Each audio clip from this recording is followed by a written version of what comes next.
प्यारे विद्यार्थियों, आज हम लोग सॉल्यूशन से रिलेटेड 14th लेक्चर की शुरुआत करेंगे।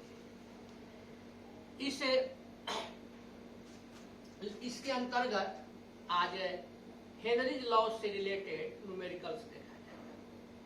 तो न्यूमेरिकल्स तो हम लोग देखेंगे, उसके पहले थोड़ा सा एक नजर हम लोग हेनरी लॉ से जो फॉर्मूला देखे थे उस पर चले। ध्यान दीजिए, हेनरी लॉ में बताए थे कि solubility of a gas in liquid is directly proportional to partial pressure. और सॉल्युबिलिटी ऑफ गैस में हम अमाउंट ले लिए थे, गैस का अमाउंट ले लिए थे। तो अब उस अमाउंट के अनुसार अगर इस फॉर्मूला को हम सेट किए करेंगे तो ये क्या हो गया था, m proportional p। solubility of a gas in a liquid is directly proportional to partial pressure of the gas। अब इसी में इस साइन को जब आप हटाते हैं प्रोपोर्शनल के, तो यहाँ कांस्टेंट रहता है और उसमें हम लोग लिखे थे KH कांस्टेंट के जगह पर। तो ये फर्स्ट फॉर्मूला था m equal to KH into. इसके बाद बताए थे, याद होगा, कि यदि सॉल्युबिलिटी ऑफ गैस को हम लोग मोल फ्रैक्शन के रूप में लिखते हैं तो mole fraction of the gas partial pressure के प्रोपोर्शनल होता है। और तब बताए थे कि the partial pressure of a gas in vapour phase is directly proportional, यानी P directly proportional to mole fraction of the gas. तो मोल फ्रैक्शन यहाँ पर थीटा ले लिया, यानी P इज इक्वल टू, अब इसी को किए थे तो आ गया था KH। तो सेकंड फॉर्मूला हो गया P is equal to KH into mole fraction. इसी दो फॉर्मूला पर आज हम लोगों को काम करना है। और इसमें एक चीज और हम लोगों को देखना है, जो कि आपको अभी बता दें कि ये जो हम लोग मोल फ्रैक्शन लिए हैं, तो मोल फ्रैक्शन का भी हम लोगों को फॉर्मूला लेकर के चलना है। मोल फ्रैक्शन के फॉर्मूला आपको बताए थे कि जैसे कोई भी आप सॉल्यूशन लेते हैं तो उसमें किसी भी कंपोनेंट का अगर आप चाहें तो मोल फ्रैक्शन निकाल सकते हैं। जिसका निकालना हो उसके मोल बाई टोटल। सपोज कीजिए कि कोई ऐसा सॉल्यूशन है जिसमें दो कंपोनेंट है, ए और बी। तो उसमें अगर हम ए का मोल फ्रैक्शन निकालते हैं तो ऊपर में हो जाएगा moles of A by total moles, यानी moles of A plus moles of. ऐसे ही अगर हम लोग बी का निकालते हैं तो बी का निकालने में भी यही काम करना पड़ेगा। मोल फ्रैक्शन ऑफ बी, तो mole of B by mole of B plus mole of A. यही तीन ठो फॉर्मूला आज आपको लेकर के चलना है। अब चलते हैं न्यूमेरिकल पर, एंजॉय किया जाए न्यूमेरिकल के साथ। देखिए, फर्स्ट न्यूमेरिकल हम लिख दिए हैं, एक बार इसको समझा देते हैं पहले।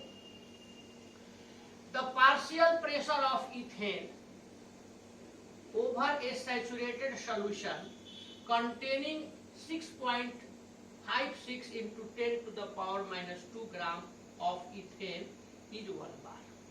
Clear? If the solution contains 5.00 दिया है, इसकी कोई जरूरत नहीं, हम लोग लिख देते हैं, into 10 to the power minus 2 gram of ethane, then what will be the partial pressure of the gas? अब फर्स्ट केस में, इसमें दो केस है। पहिलका केस में कहता है कि एक ऐसा सैचुरेटेड सॉल्यूशन है जिसमें इतना ग्राम इथेन है और इस सॉल्यूशन के लिए इसमें पार्शियल प्रेशर आपको दिया गया है 1 बार। ये फर्स्ट केस है। सेकेंड केस में कहता है कि यदि सॉल्यूशन इतना ग्राम इथेन हो जाए, इतना ग्राम था तो ये पार्शियल प्रेशर था, इतना ग्राम हो जाए तो इसका पार्शियल प्रेशर। तो कुछ नहीं करना है, सबसे पहले हम लोग फर्स्ट केस में चले। देखिए, इन फर्स्ट केस क्या दिया हुआ है देखा जाए। तो यहां दिया हुआ है ये इथेन का इतना ग्राम है, मतलब मास ऑफ इथेन। क्या दिया है? Mass of ethane. कैसे लिखेंगे मास को? m। ये आपका हो गया 6.56 इंटू 10 टू द पावर -2 ग्राम। इसके बाद क्या दिया हुआ है? 1 बार पार्शियल प्रेशर है, तो ये दिया हुआ है P1 बार। अब m और p दिया हुआ है। उसके बाद कहता है कि इन इफ द सोल्यूशन, यानी अब देखिए इन सेकेंड केस, ध्यान दे दीजिए। तो सेकेंड केस में m दिया है 5, अब 0.00 नहीं लिख के 10 टू द पावर -2 ग्राम करते हैं, और यहां आपको p निकालना है। सबसे पहला काम हम यही बताए हैं कि जो आपको जो चीज दिया हुआ है उसको लिखिए। अब जरा ध्यान दीजिए, इसमें m और p है, तो इसमें कौन फॉर्मूला आप अप्लाई इसमें से कर सकते हैं? तो देखिए फर्स्ट फॉर्मूला है m is equal to KH into p। अब हम m और p दिया हुआ है तो इससे KH निकाल देंगे, तो KH इज इक्वल टू क्या हो जाएगा? m by p। अब m का वैल्यू गिवन है 6.56 10 टू द पावर -2 ग्राम, और ये दिया हुआ है देखिए 1 बार। तो यहाँ यह आ गया 6.56 10 टू द पावर -2 ग्राम पर बार। हो गया। क्वेश्चन आप लोगों के दिमाग में एक आया होगा कि आखिर हम लोग यहाँ KH क्यों निकालेंगे। अब जरा ध्यान दीजिए, मान लीजिए कि अपने यहाँ m और p है, p निकालना है, तो m और p से रिलेटेड ही एक फॉर्मूला है। अगर हमको यहाँ पर KH मिल जाए इसमें, तो p निकल सकता है, और यहाँ MP दिया हुआ है उससे KH निकल सकता है, तो इसलिए KH निकाल के अब इसमें रख देंगे। कुछ अब काम ही नहीं बचा। तो अब इसमें देखिए फिर हम लोग वही फॉर्मूला लेकर के चलेंगे, m is equal to KH into p। अब यहां पर आ गया p इज इक्वल टू, तो ये आपका हो जाएगा देखिए m बाई KH। बस सीधा कैलकुलेशन है, और कुछ है कहाँ के हम बनाए।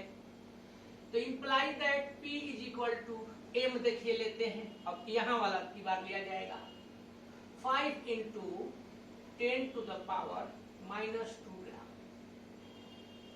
बाई KH आप ऑलरेडी कैलकुलेट कर चुके हैं 6.56 10 टू द पावर -2 ग्राम पर बार।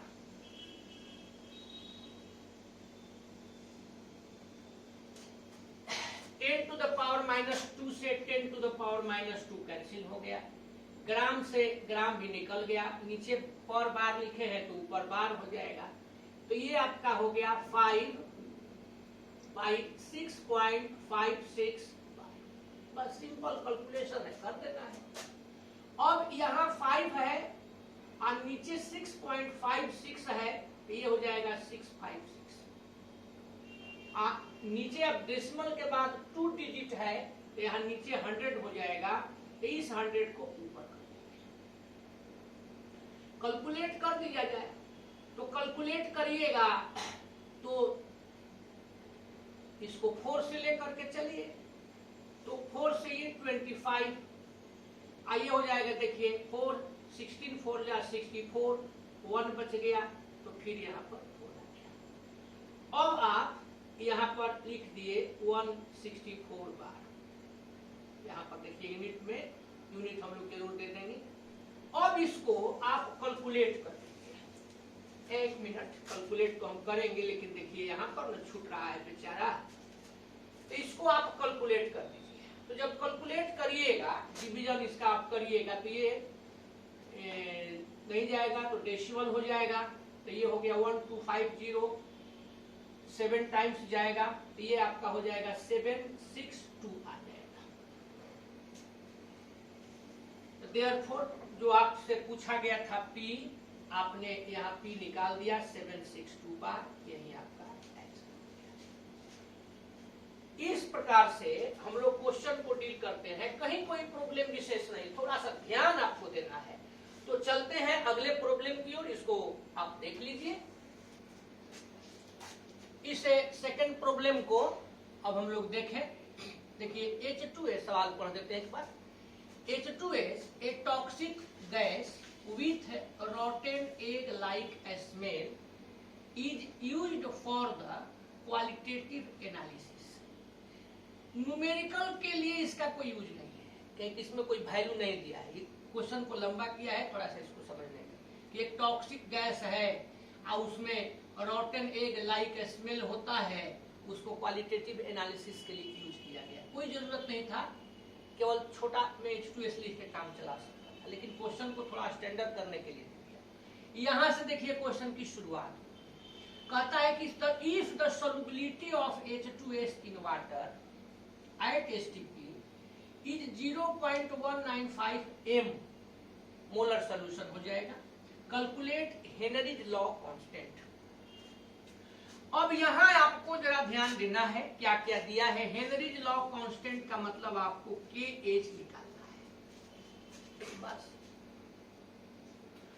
तो मेरे प्यारे विद्यार्थी जी लोग जरा ध्यान दीजिए, यहां कह रहा है कि solubility of H2S gas in water at STP is 0.195 m। अभी बताइए अब क्या है। तो m लिखने का मतलब हो गया मोलर सॉल्यूशन, मोलरिटी टाइप का, मोलरिटी हो गया। यानी इसका अर्थ हुआ कि 1 लीटर सॉल्यूशन में 1 लीटर जो आपने वाटर लिया है उसमें H2S कितना डिजॉल्व है, तो 0.195 मोल। यानी H2S के यहाँ पर मोलों की संख्या दी गई है।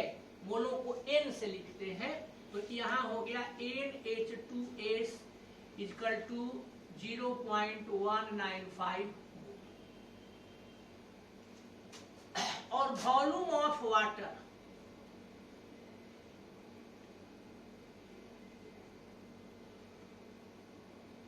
One litre. अब ऐसी स्थिति में 1 लीटर इक्वल टू 1000 मिलीलीटर आप लोग जानते ही हैं। तो देयरफॉर अमाउंट चाहे मास ऑफ वाटर, तो ये जब 1000 मिलीलीटर है तो इसका अमाउंट हो जाएगा 1000 ग्राम। अब आप कहिएगा कि 1000 मिलीलीटर है तो 1000 ग्राम कैसे होगा, तो इसको पहले हम समझा देते हैं यहाँ पर क्वेश्चन से थोड़ा सा अलग रखते हुए। देखिए आप लोग जानते ही होंगे डेंसिटी ऑफ वाटर।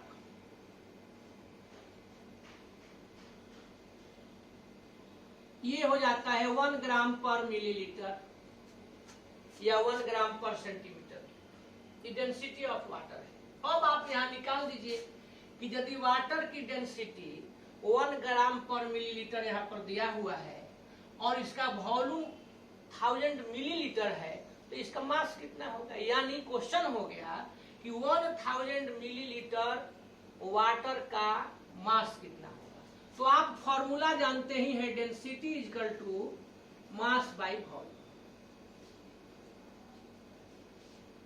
अब इसके आधार पर आपको चूंकि मास ऑफ वाटर निकालना है, तो mass is equal to density into volume.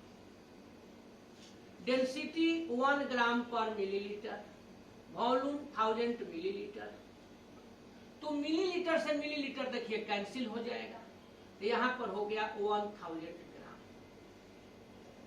तो वाटर के केस में हमेशा याद रखना होगा कि 1 litre water is equal to 1000 millilitre water और is equal to 1000 gram water.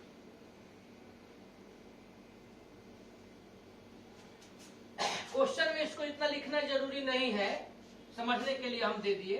अब यहाँ पर आप चाहें तो जब वाटर का अमाउंट मालूम है तो इसके मोलों की संख्या निकाल देंगे। तो गिवन मास इज 1000 ग्राम और total mass is total given mass by molar mass. तो मोलर मास इसका कितना हो जाएगा, देखिए 1 × 2 प्लस ऑक्सीजन का 16, तो 2 + 16 18। अब इसको डिवाइड कर दीजिए, ये 9 हो गया, ये 500 हो गया। इसको डिवाइड करिएगा तो 9 × 5 = 45 बच गया, फिर 5 9 × 5 = 45 9 × 5 = 45 बढ़ते चलिए जितना मन करे। जरा ध्यान दीजिए, आपको मिल गया NH2S यानी H2S के मोल, वाटर के मोल। और कुछ इसमें है, जब STP पर कह रहा है तो ये बताइए कि नॉर्मल प्रेशर, यहाँ स्टैंडर्ड टेम्परेचर एंड प्रेशर, तो STP यानी स्टैंडर्ड प्रेशर कितना होता है 1 वायुमंडल। तो यहाँ पर आप P ले लीजिएगा 1 atm। अब आपको KH निकालना है, कैसे निकलेगा समझिए। तो सबसे पहले हम लोग एक फॉर्मूला लेकर के चलेंगे मोल फ्रैक्शन वाला। यहाँ आप जिसका भी निकालना है, जैसे H2S के लिए निकालना है KH हेनरी कांस्टेंट, तो आप लेकर के चलेंगे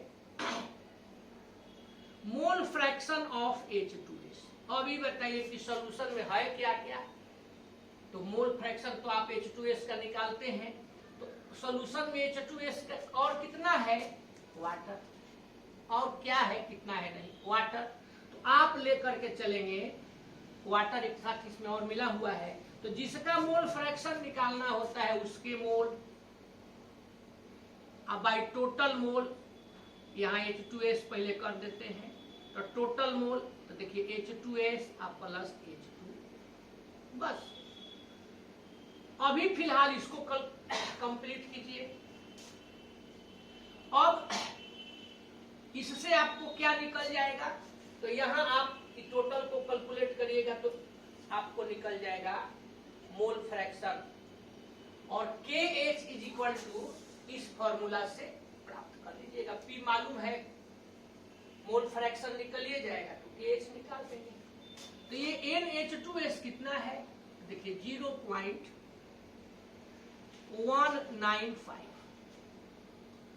0.195 प्लस 55.5। अब कैलकुलेट करिए 0.195 बाई, यहाँ 3 डिजिट है, मन करे तो बढ़ा भी सकते हैं, तो यहाँ पर हम लोग कर दिए 5। उसके बाद में अब यहाँ एक 0 कर दिए, उतना ही लेकर के चलना था। तो ये 5 0 हो गया 5, फिर अब यहाँ 5 है, इसका 9 है, तो 14 1 कैरेट 11257, तो 55.745 ये आ गया। अब इसी को बढ़ाइए तो ऊपर में भी 3 डेसिमल के बाद 3 डिजिट है, यहाँ पर भी 3 डिजिट है, तो ये 195, ये देखिए हो गया 55745। अब इसको कैलकुलेट करिए, 5 से डिवाइड करिए, 5 3 जा 15, 4 बच गया तो 45, 5 9 जा। यहाँ पर देखिए 5 से तो 11, 1 टाइम्स तो 2 बच गया 24 हो गया, 5 4 जा 20, अब 4 बच गया तो 9 45 हो गया तो 9। तो ये आपने प्राप्त कर लिया 39/1111। अब इसको कैलकुलेट करेंगे आप, तो कैलकुलेट करेंगे तो कैलकुलेशन करने पर आ जाएगा 0.00349। कि कौन चीज निकाले हैं, मोल फ्रैक्शन ऑफ H2S, यहाँ कोई यूनिट नहीं है। अब चलिए, और मोल फ्रैक्शन ऑफ H2S निकाल दिए, तो यहाँ देखिए आप फॉर्मूला जानते हैं, P = KH × इस फॉर्मूला को छोड़ सकते थे, डायरेक्ट भी लिख सकते थे। KH = IH2S के लिए है तो मन करे तो आप लिख दीजिए, नहीं छोड़ सकते हैं। P आपके पास कितना है तो देखिए 1 ATM है, तो यहाँ P1 और यह आपने प्राप्त किया है 0.00349। अब देखिए कभी कभी कैलकुलेशन करने में थोड़ा सा, चूंकि काम तेजी में आदमी खींचता है तो थोड़ा सा कभी कभी गलती हो जाती है। जैसे अब मान लीजिए अब यही हम कैलकुलेशन कर रहे हैं, ध्यान नहीं दिए, अब बोर्ड पर ध्यान नहीं दिए, यहाँ पर है 00, यहाँ पर हम कर दिए सपोज कीजिए 000। अब 000 कर दिए तो कैलकुलेशन 000 पर आ जाएगा। तो आप लोग अब इस चक्कर में मत रहिए कि 000 कैसे हुआ। इसको थोड़ा सा, कोई भी आदमी परफेक्ट नहीं है, थोड़ा बहुत इधर उधर हो सकता है, तो इसको दूर करके अपना काम लेकर के चलिए। अभी नहीं कि उसको पकड़ करके बैठे रहिए कि तो 000 है नहीं है, सर की तो एक गलती पकड़ लिए, बताइए बोर्ड पर बना दिए। गलती पकड़ने के फेरा में मत रहिए, कहीं अगर कुछ छूट जाए तो छूट जाए तो उसको अपने से सुधार लीजिए। कभी मान लीजिए कि कोई वर्ड लिख रहे हैं, वॉल्यूम लिखना है, और मान लीजिए कि लिखा गया वॉल्यूम में VALUME, वैल्यूम हो गया, तो अब आप इस चक्कर में मत रहिए कि स्पेलिंग तो सर का गलती है, इस फेरा में मत रहिए, अपने से सुधार के काम कीजिए।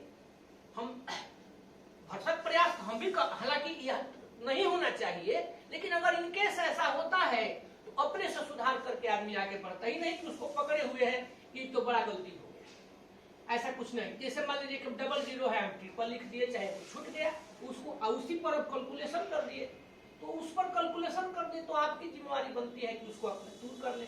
चाहे यहीं पर हम डिवीजन किए हैं, बहुत बार करते करते दिमाग में भी रहता है, मान लीजिए कि 349 नहीं हो कि 348 आता हो, तो उसको अपने से अपना समझ लेना है, काम कर लेना है। कैलकुलेशन में कोई ये नहीं है कि जो सर कर दे, इसको एक बार अपने से जरूर करना चाहिए। तो चलिए आगे बढ़ते हैं। देखिए 1 यहाँ पर हो जाएगा 349, और डेसिमल के बाद है 1 2 3 4 5, तो यहाँ 1 2 3 4 5, इतना हम लोग कर दिए। अब सीधा सीधा काम है, इसमें आप इससे डिवाइड कर दे, जो आएगा वही KH हो जाएगा। तो जब इसमें करिएगा तो ये आ जाएगा 286.59, और 286.59 इसका यूनिट क्या होगा, तो KH का यूनिट अब देखिए यहाँ पर देखना है, तो P किस में दिया है, ATM में, तो यहाँ ATM होगा। नीचे मोल फ्रैक्शन है, कोई यूनिट नहीं होता है, तो यहाँ ATM ही केवल रह जाएगा। तो इस प्रकार से हम लोग न्यूमेरिकल किए। चलिए अगले न्यूमेरिकल की ओर चलते हैं, थोड़ा सा इसको ध्यान दे दीजिए। इस थर्ड न्यूमेरिकल को जरा ध्यान पूर्वक आप देखें। देखिए कहता है कि if N2 gas is bubbled through water at 293 kelvin, how many millimoles of N2 gas would dissolve in 1 litre of water. Question इतना ही है, ये दिया हुआ है कुछ कंडीशन में। Assume that N2 exerts a partial pressure of 0.987 bar. यहाँ पर N2 गैस का ये प्रेशर हो गया, पार्शियल प्रेशर। और given that Henry's law constant for N2 at 293 इज 76.48, इसको क्या पढ़ते हैं, किलो बार। तो दो चीज दिया हुआ है, ध्यान से समझिए। पार्शियल प्रेशर ऑफ N2, यहीं से हम लिखना शुरू करते हैं। पार्शियल प्रेशर ऑफ N2 ये आपका दिया हुआ है 0.987 बार, और KH दिया हुआ है हेनरीज लॉ कांस्टेंट, इसको हम लोग KH से लिखते हैं, सूचित करते हैं। ये दिया हुआ है 76.48 किलो बार। अब यहाँ दो बातें हैं, दो काम आप कर सकते हैं। बार को या तो किलो बार में बदल दीजिए, नहीं तो किलो बार को बार में बदल दीजिए। तो किलो बार को बार में हम बदल देते हैं। 1000 ग्राम से हो जाता है 1 किलोग्राम। इसी तरह से 1000 बार इजकल टू 1 किलो बार, तो इसमें आप 1000 से मल्टीप्लाई कर देंगे। तो ये बात, अब इसको मल्टीप्लाई कर दिए तो ये आपका हो जाएगा 7648 और 3 को 0, और डेसिमल 2 प्लेस पर है तो यहां आ जाएगा। तो डेसिमल को हम यहां सीधे हटा देते हैं तो यहां हो जाएगा इतना। चलिए, दो चीज तो समझ गए। अब जरा ये वो यहां पर हम लोग देखें, मिलीमोल्स लिखा हुआ है। मिलीमोल्स माने तो मोल का 1000, जैसे आप लेते हैं मिलीलीटर, लीटर, तो उसी तरह से मोल, मिलीमोल। तो अब लीटर को मिलीलीटर में बदलने में क्या करते हैं, 1 लीटर इक्वल टू 1000 मिलीलीटर। ऐसे ही आप मोल निकाल दीजिए, आप मोल को मिलीमोल में बदल दीजिए, 1000 से मल्टीप्लाई कर देंगे। तो बस आपको निकालना है दो चीज। पहला निकाल देना है मोल का कितना होगा, अब मोल में उसमें 1000 से 1000 से मल्टीप्लाई करके मिलीमोल प्राप्त करना है। काम आपका खत्म। क्वेश्चन में इतना ही दिया हुआ है। अब आपको ये निकालना है, तो इसको निकालने के लिए अब आप क्या क्या करेंगे ये देखना है हम लोग। तो सबसे पहले आपको बताया था कि ये फॉर्मूला हम लोगों के लिए यूजफुल रहता है। तो सबसे पहले हम लोग इसी फॉर्मूला को लेकर के चले। देखिए, आप निकाल दीजिए मोल फ्रैक्शन ऑफ N2। तो यहां मोल फ्रैक्शन ऑफ N2 निकालिएगा तो देखिए हो गया मोल N2, mole of N2 plus mole of water है। वाटर बेचारा फिर आ गया। देखिए, तो मोल ऑफ N2 तो मान लीजिए कि आपको निकालना ही है, तो आपको यह मालूम होना चाहिए। अब आपको NH2O का वैल्यू पता करना पड़ेगा। तो क्वेश्चन पढ़िए, 1 लीटर वाटर है, तो यहां वाटर का वॉल्यूम दिया हुआ है 1 लीटर, वॉल्यूम ऑफ वाटर ये आपका हो गया 1 लीटर। तो देयरफॉर क्वांटिटी चाहे अमाउंट जो भी कहिए, quantity of water given mass quantity of water in, अब इसको ग्राम में कर लिए तो 1 लीटर में 1000 मिलीलीटर हो जाएगा और ये 1000 ग्राम हो जाएगा। अभी जस्ट थोड़ी देर पहले पढ़ाए थे, यहाँ फॉर्मूला में भी आप चाहे तो याद रख सकते हैं। 1 litre water is equal to 1000 millilitre water equal to 1000 gram water. कैसे निकला इसको हम बता चुके। तो अब यहाँ 1000 ग्राम है, तो यहाँ 1000 ग्राम है तो गिवन मास 1000 चाहे 1000 जो कहिए, मोलर मास तो 1 2 2 प्लस 16 18 डिवाइड इसको भी उसी तरह से कर देंगे। हम लोग किए थे, याद नहीं है, अभी जस्ट किए हैं 55.5। आप इसको बहुत ज्यादा बढ़ा भी सकते हैं, ये मोल्स। तो अब इसमें हम लोगों को लेकर के चलना है, ध्यान दे दीजिए। तो बच्चों यहाँ एक चीज ध्यान दीजिए, आपको ये वैल्यू निकालना है। तो जो सॉल्यूशन आपका यहाँ पर प्रिपेयर है उसमें ये मान करके एज्यूम करके आदमी चलता है कि जो सॉल्यूट आपका है जैसे N2 यह बहुत ही कम अमाउंट में है। तो जब कम अमाउंट में होगा तो न्यूमरेटर में तो रखेंगे, लेकिन डिनोमिनेटर में उसकी कोई जरूरत नहीं पड़ती है। एग्जैक्ट नहीं, हल्का अंतर के साथ वैल्यू निकलेगा, लेकिन उसकी कोई जरूरत नहीं पड़ती है। तो इसलिए ऐसे प्रॉब्लम्स में डिनोमिनेटर में से उसके मोल को हटा दिया जाता है। तो यहां पर हम लोग NN2 in denominator is neglected.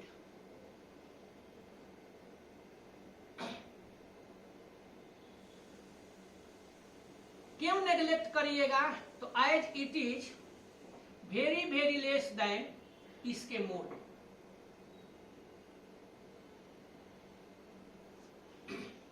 यहां पर अब ऐसी स्थिति में जब ये नेग्लेक्ट हो गया तो अब हम लोग पहले वैल्यू रख दें एक, यहाँ पर देखिए N2, तो ये हो गया NN2 अब बाई केवल NH2। बस हम लोगों को निकालना क्या है, NN2 मोल ऑफ N2, तो इसको यहां रख देते हैं। तो देखिए mole of N2 is equal to, तो ये दोनों मल्टीप्लाई हो जाएगा जेटा N2 इंटू NH2। बस अब आप लोग दिमाग लगाइए क्या करिएगा, x तो कहीं मिला नहीं, तो x का फॉर्मूला, या x मत कहिए उसको जेटा कहिए, मोल फ्रैक्शन कहिए, यहां से ले लेंगे P बाई KH।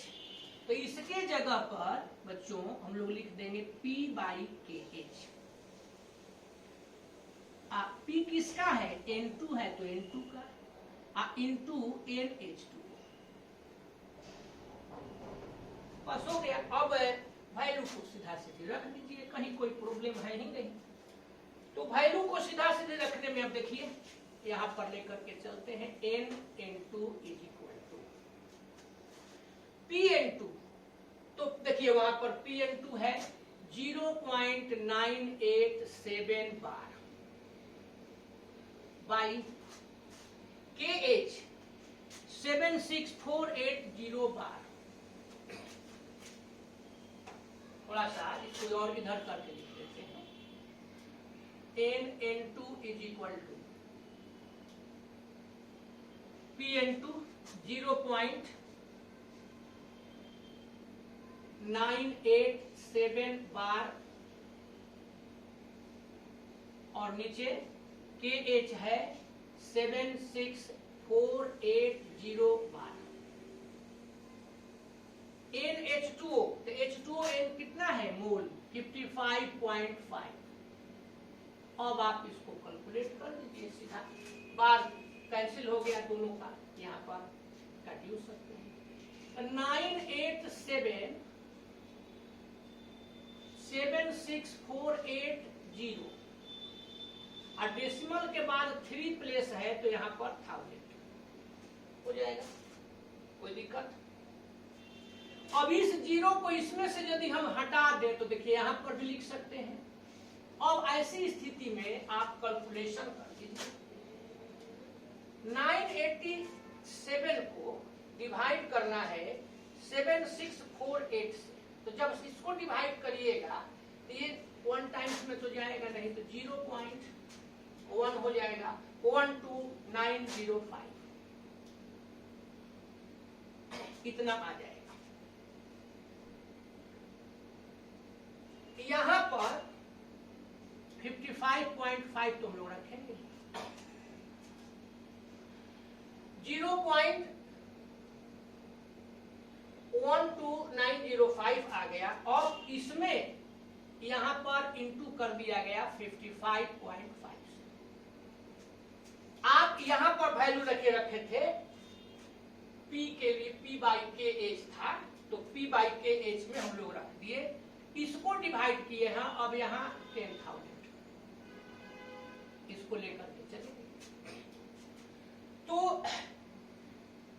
अब इसको आगे बढ़ाने के लिए अपने से कैलकुलेशन कीजिए, 1 मिनट समय देते हैं फिर आगे बढ़ते हैं।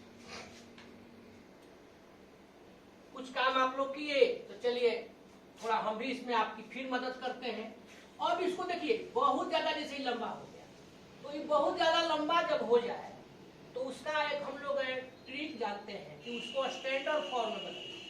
अब इसको स्टैंडर्ड फॉर्म में बदलिएगा तो ये हो जाएगा देखिए 1.2905। अभी बताइए कि जब 1.2905 होगा तो क्या करना पड़ेगा, 10 टू द पावर -1 करना पड़ेगा, और नीचे क्या हो जाएगा 10 टू द पावर 4। यहाँ पर क्या हो गया 55.5। अब स्टैंडर्ड फॉर्म में करने से हमें ये फायदा है कि हम सब लेकर के नहीं चलेंगे, मन करे तो 1.2 लेके चलिए, 1.3 कर दीजिए, या ज्यादा नहीं करके हम केवल 1.29 कर देंगे, इनटू 10 टू द पावर -1, इसको भी ऊपर लेके चले जाएंगे तो 10 टू द पावर -4 55.5। बस अब आप कर सकते हैं। तो 55.5 में 1.29 से जब मल्टीप्लाई करिएगा तो ये आपका हो जाएगा 71.595 इंटू 10 टू द पावर 5। इसी को हम कह सकते हैं 71.6 भी इंटू 10 टू द पावर -5। ये मोल हो गया। अगर क्वेश्चन में मोल कहता तो ये आंसर हो गया, लेकिन क्वेश्चन में आपका क्या कह रहा है, मिलीमोल। तो जब मिलीमोल कह रहा है तो बताए थे उसी समय इसमें 1000 से मल्टीप्लाई कर दीजिए, तो ये आपका हो गया 71.6 इंटू 10 टू द पावर -5 और 1000 के माने 10 टू द पावर 3। अब यहाँ आप इसको लिख देंगे मिलीमोल, बस 71.6 into 10 to the power -2 millimoles, 71.6 by 100 millimoles. तो ये आपका 2 प्लेस इधर आ जाएगा 0.716 मिली। इस तरह से हेनरी लॉ का हम लोग क्वेश्चन बनाते हैं। कितना भी हम बनाए कम ही कहलाए, अधिक कम से कोई कितना भी हम बनाए, जब तक आप अपने से नहीं बनाइएगा तो कुछ होने को नहीं है। अब एक प्रॉब्लम हम और ले रहे हैं, पहले आप पॉज करके जब देंगे क्वेश्चन तो अपने से ट्राई करिएगा, नहीं बनेगा तब हेल्प लीजिएगा। तो इसको एक बार आप फिर से देख लीजिए, फिर हम आगे चलेंगे। देखिए यहाँ पर फोर्थ वाला में Henry's law constant for CO2 in water is 1.67 into 10 to the power 8 pascal. इसको पास्कल पढ़ते हैं, आप जानते ही हैं। At 298 kelvin temperature. इतना ही कंडीशन दे दिया। अब कहता है कि calculate the quantity of CO2 in 500 millilitre of soda water when packed under 2.5 atm CO2 pressure at 298 kelvin. यानी यहाँ पर आपको सोडा वाटर जो प्रिपेयर किया गया है उसमें कितना CO2 डालते हैं, water plus CO2 soda water, तो आप उसमें कितना CO2 मिलाए हैं, ये आपको कितना ग्राम CO2 मिलाए हैं ये निकालना है। तो ग्राम तो हम लोग निकाल नहीं सकते इस अभी फिलहाल, उसके लिए क्या करना पड़ेगा, तो आपको CO2 के मोल निकालना पड़ेगा। और 1 मोल में 44 ग्राम होता है, तो उसको ग्राम में कन्वर्ट कर देंगे। तो फिलहाल हम लोग मोल ऑफ CO2 निकालेंगे। अब चलिए यहाँ जरा ध्यान दिया जाए, कहता है कि हेनरीज लॉ कांस्टेंट ये दिया हुआ है, तो हेनरीज लॉ कांस्टेंट थोड़ा सा इधर लिख देते हैं। हेनरीज लॉ कांस्टेंट को हम लोग KH से रिप्रेजेंट करते हैं। यहाँ KH दिया हुआ है 1.67 into 10 to the power 8 pascal. अब पास्कल में दिया हुआ है, यहाँ पर ATM में दिया हुआ है, तो दोनों अलग अलग नहीं ले सकते। तो ये होता है बच्चों, आप लोग जानते होंगे, इतना पास्कल इजकल टू 1 ATM। तो अब 1 पास्कल इजकल टू निकाल दीजिए, तो ये हो जाएगा 1/10132 रखना चाहिए जनता। तो पहले इसको हम लोग ATM में ही कन्वर्ट कर दें, तो देखिए KH is equal to 1.67 10 to the power 8 pascal into, अब पास्कल को बदल रहे हैं तो यहां पर हो जाएगा 1 ATM बाई 101.325 यहां पर है पास्कल। यानी डायरेक्ट भी आप इसे डिवाइड कर सकते थे। तो देखिए ये पास्कल यूनिट से पास्कल यूनिट को हटा दिए। अब यहां पर आपका हो गया KH is equal to 1.67 10 to the power 8 101.325 ATM। बस अभी इसके जस्ट इसके पहले वाले सवाल में बताए थे कि कैलकुलेशन बहुत ज्यादा लंबा लगे तो उसको जैसे इसको आप स्टैंडर्ड फॉर्म में चेंज करें। यहाँ पर देखिए KH 1.6710 टू द पावर 8 ये हो जाएगा 1.01325। तो जब इतना कर देंगे तो बोलिए इंटू 10 टू द पावर क्या करिएगा, तो 1 2 3 4 5, तो यहाँ पर 10 टू द पावर 5 ATM। देखिए अब इससे फायदा क्या हो गया कि यहाँ पर हम लोग लिख देंगे 1.67 इंटू 10 टू द पावर 8 और नीचे केवल 1.0110 टू द पावर 5, बाकी सब छोड़ दिए, ATM में है।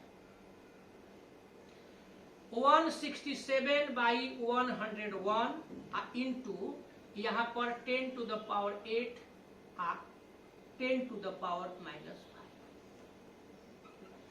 अब 167 को 101 से डिवाइड कर दीजिए, तो इसको डिवाइड करेंगे तो 1.6 हो जाएगा, इंटू हो जाएगा 10 टू द पावर 3 और ये हो जाएगा ATM।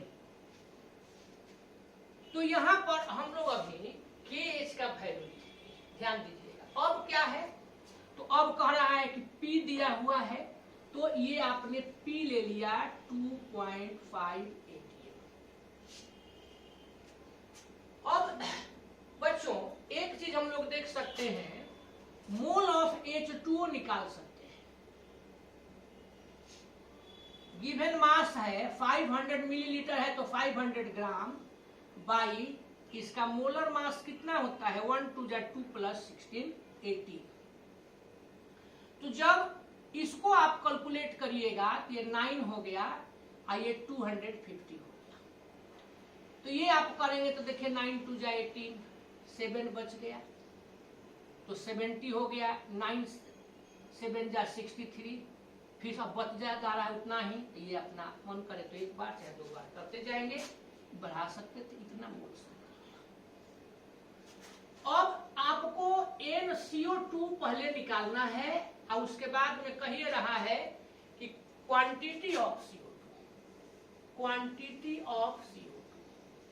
तो क्वांटिटी ऑफ CO2 का मतलब है हुआ NCO2, लेकिन उसको हम लोग ग्राम में कन्वर्ट करते हैं। तो अब चलिए, अब आप बोलिए क्या फॉर्मूला लेंगे, मोल फ्रैक्शन जो आप लेकर के चलते आ रहे हैं। देखिए मोल फ्रैक्शन ऑफ किसका मोल फ्रैक्शन, तो mole fraction of carbon dioxide, तो moles of carbon dioxide, moles of carbon dioxide plus moles of H2O। और यहां पर भी आप वही काम करेंगे जो इसके पहले वाला में किए हैं। NCO2 in denominator can be neglected। तो ये आपका हो गया, देखिए मोल फ्रैक्शन ऑफ CO2 NCO2/NH2O। अब तो हम लोग परंपरागत चल रहे हैं, हर प्रॉब्लम में ऐसा ही काम करते आए हैं। अब आपको निकालना है NCO2। तो NCO2 के लिए आप क्या करेंगे, देखिए मोल fraction of CO2 into NH2O। अब मोल फ्रैक्शन ऑफ CO2 बच्चों आपको मालूम नहीं है, क्या करिएगा बोलिए, तो यहां से आप निकालिए mole fraction equal to P/KH हो जाएगा ना। तो ये आप यहां पर ले लेंगे P/KH। P किसका है, CO2 का, into NH2। P कितना दिया हुआ है, तो देखिए P दिया हुआ है 2.5 ATM बाई KH कितना है, तो KH हम लोग 1.6 into 10 to the power 3 ATM। दोनों ATM में है तो ATM कैंसिल हो जाएगा, डायरेक्ट चल देते हैं आगे 27.7, बस हो गया। अब इसी को आगे बढ़ाइए, इसको कह दिया जाए देखिए 25/16 into 27.77 into 10 to the power -3। 25 को 16 से डिवाइड कीजिए तो ये आपका हो जाएगा 1.56। इसको लिख देंगे 27.77 10 to the power -3। फिर अब इस दोनों को मल्टीप्लाई कीजिए, इधर ऊपर चल देते हैं, तो 1.56 को और 27.77 को मल्टीप्लाई कीजिएगा तो ये आपका हो जाएगा 43 पॉइंट, दोनों का जब मल्टीप्लीकेशन निकालिएगा तो 3212 इंटू 10 to the power -3। हम नीचे ही छोड़ देते तो अच्छा था, इसको नीचे ही रहने देते हैं, यहाँ तक ठीक है। तो चलिए नीचे अब कर देते हैं 10 to the power 3 यानी 1000 हो जाएगा। 43.3 केवल करते हैं तो वो काम चल जाएगा अब बाई 1000। तो ये आपका हो जाएगा अब 0.043 कौन चीज आया, ये 0.043 मोल आया NCO2। CO2 के मोल आ गए। अगर ये कहता कि मोल निकालिए तो ये निकल गई भी ठीक है, लेकिन आपसे पूछ रहा है कि क्वांटिटी, तो इसको ग्राम में निकाल लीजिए, आप लोग ऑलरेडी जानते हैं। देयरफॉर क्वांटिटी ऑफ CO2 यहां पर हम लोग निकाल दें।